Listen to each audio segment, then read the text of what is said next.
पहला Cartesian coordinate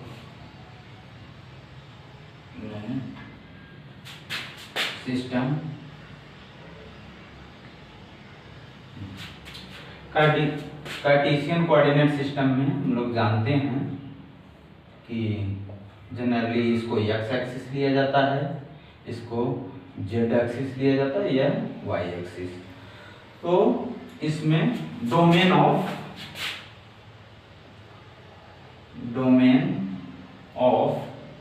x कहाँ से लेते हैं, minus infinite to plus infinite तक, Y same minus infinite to plus infinite, Z भी same plus infinite minus infinite से प्लस इनफाइनाइट। दूसरा कोऑर्डिनेट सिस्टम, इसमें यदि किसी स्मॉल वॉल्यूम इंटीग्रल लेते हैं, जैसे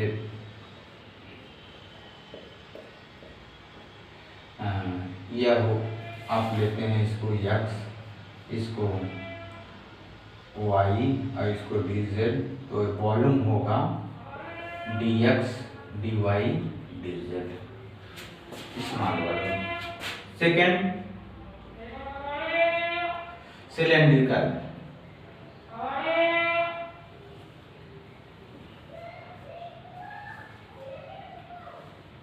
नेट सिस्टम।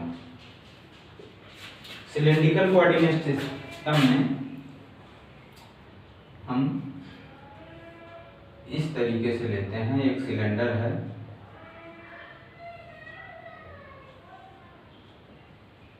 और यहाँ से इसका फाई है, यह जेड है, और यह इसको हम वाई ले लेते हैं, और यह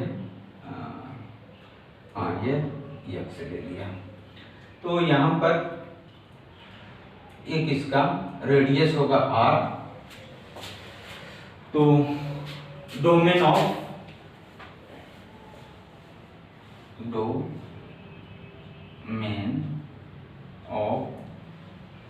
सिलेंड्रिकल कोऑर्डिनेट सिस्टम, तो z का वैल्यू माइनस इनफाइनाइट से प्लस इनफाइनाइट, ये तो सेम होगा। r का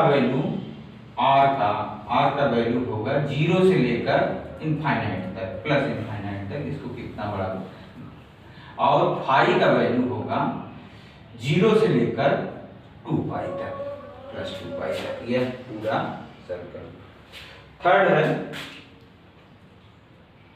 स्फेरिकल कोऑर्डिनेट सिस्टम।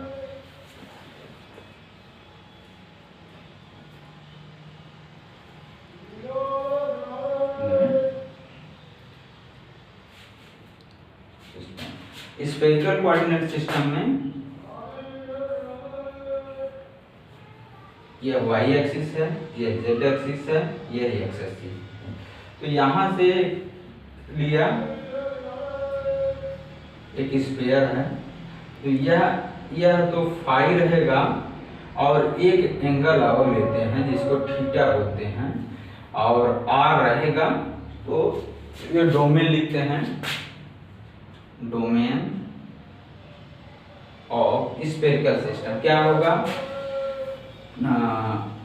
जेड का वैल्यू तो वैसे ही होगा, यहाँ Z minus infinite to plus infinite, और फाई का वैल्यू सेम होगा 0 से लेकर प्लस 2 पाई, और एक यहाँ पर और होगा थीटा का वैल्यू 0 से लेकर और पाई तक होगा, एक ये है आपका। इसमें इसके डिटेल में हम नहीं जाएंगे, बस ये कोऑर्डिनेट सिस्टम 3 टाइप के होते हैं, जो जिसमें हम लोग कार्टेशियन पहले से ही जानते हैं, सिलेंड्रिकल, और आगे वो क्वेश्चन में आएगा तो उसको डिस्कस करेंगे।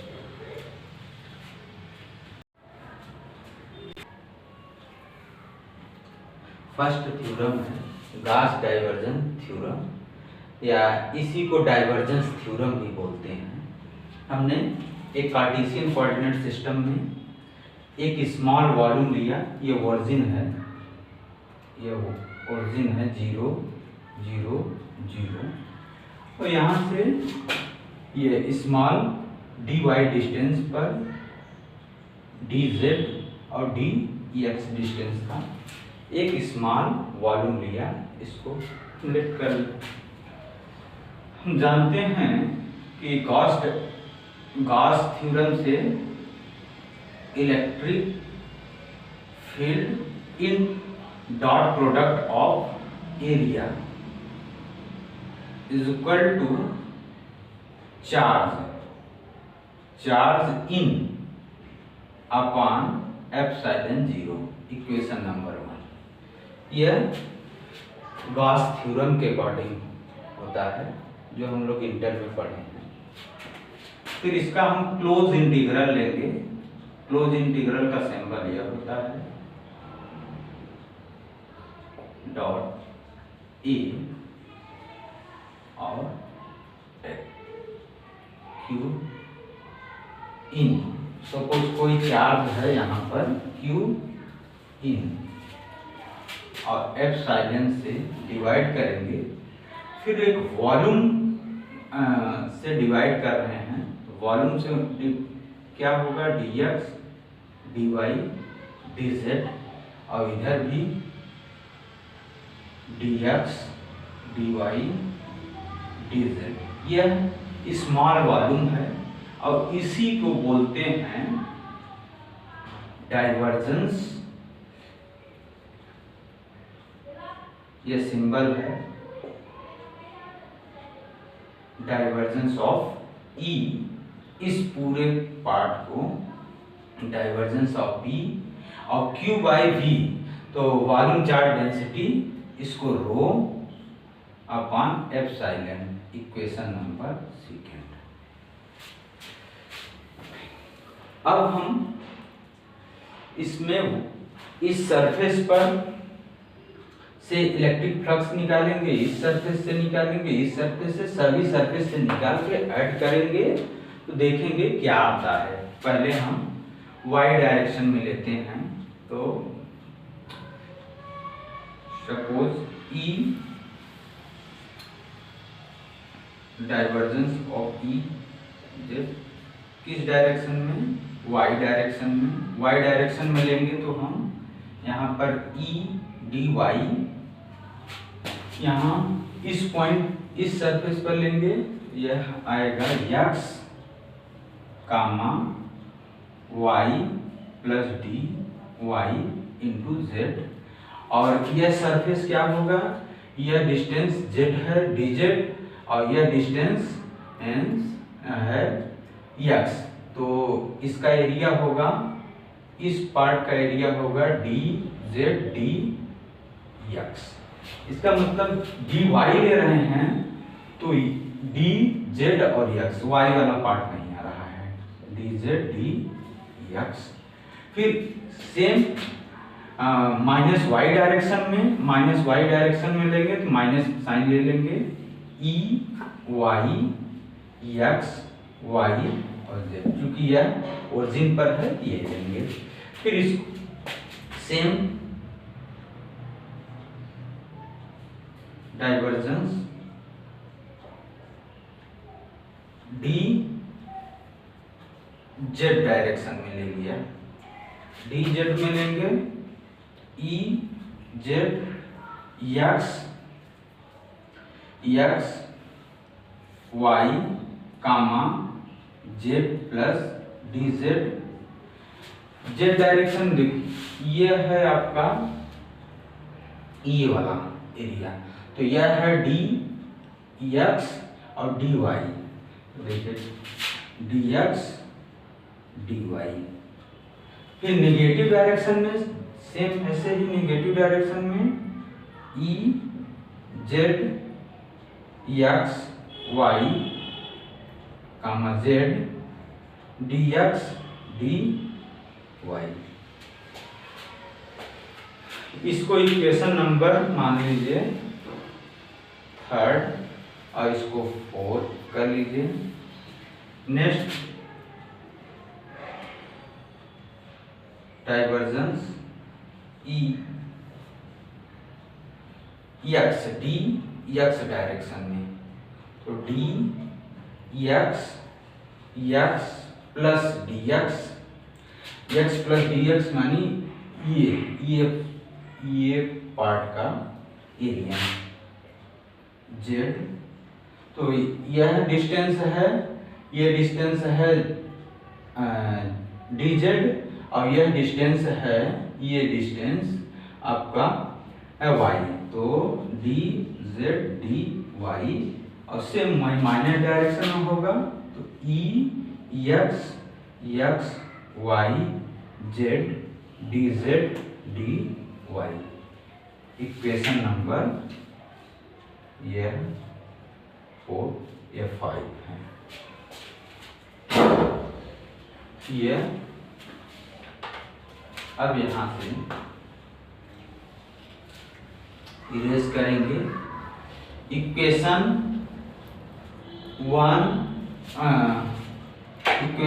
3rd 4th 5th को ऐड करेंगे। From equations 3rd plus 4th plus 5th करेंगे तो क्या आ जाएगा, ये सभी डायरेक्शन का आ जाएगा। इसको हम डायरेक्ट लिखेंगे डेल वह, और इसमें सब ऐड करके हम वॉल्यूम से डिवाइड करेंगे। वॉल्यूम से डिवाइड करेंगे तो यह आ जाएगा, यहाँ पर इसमें एक्स वाई से डिवाइड करेंगे और इसको ऐड कर लीजिए प्लस प्लस प्लस, और इसमें वॉल्यूम से डिवाइड कर देंगे तो D X D Y D Z, तो डी एक्स कैंसिल हो जाएगा, डी जेड कैंसिल हो जाएगा, यहाँ भी D X D Z D X ये कैंसिल हो जाएगा। इसमें भी D X D Y D Z, तो यहाँ से एक्स वाई कैंसिल हो जाएगी, ये भी कैंसिल हो जाएगा। फिर यहाँ पे डिवाइड करेंगे D X D Y D Z, तो यहाँ से जेड और वाई कैंसिल हो जाएगा, जेड वाई कैंसिल हो जाएगा। फाइनली लिखा जाएगा equation E Y X Y plus D Y in Z minus E Y X Y Z upon नीचे केवल क्या बचा है इसमें डी वाई प्लस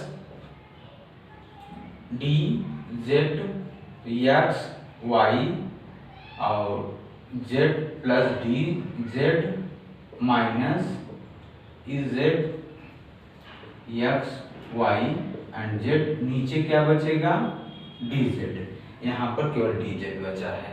अब इसको इरेज करेंगे और आगे का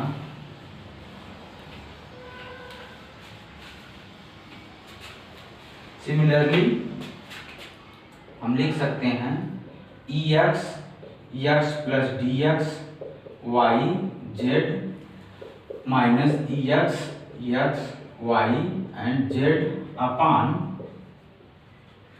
डी जेड। अब इसको लिख सकते हैं इंटीग्रल फार्मूला से होता है, देखिए एंड डिफरेंशिएशन का फार्मूला है, इसको लिख सकते हैं del D X upon E Y plus del E Z upon del Z plus E X upon X, और यही इंटीग्रल हो गया। यह होल यह आपका हो गया डाइवर्जेंस थ्योरम। इसी को आप सीरियल वाइज लिख सकते हैं, क्या, D E X upon del X, D E Y upon del Y और D E Z upon del Z. यही आपका आंसर हो जाएगा।